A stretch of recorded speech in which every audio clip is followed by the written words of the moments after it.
কাইলৈ দুডাল লাঠি আনিছিলোঁ এডাল পৰি থাকি আহিলে ৰাস্তা নালাগে দাদাকে বনাবা দেই তোমাৰ এইনো খাই দিয়া হয় চাওঁ কেনেকুৱা ৰাখি আনি তাত দাদা ক'লে এডাল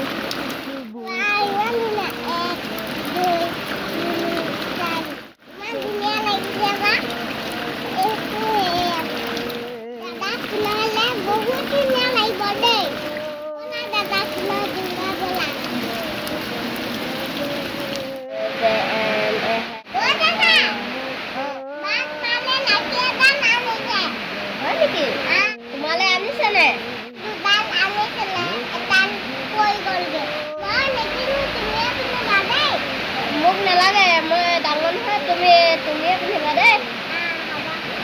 মোক নালাগে বুলি বাক কৈ দিয়াকে যোৱা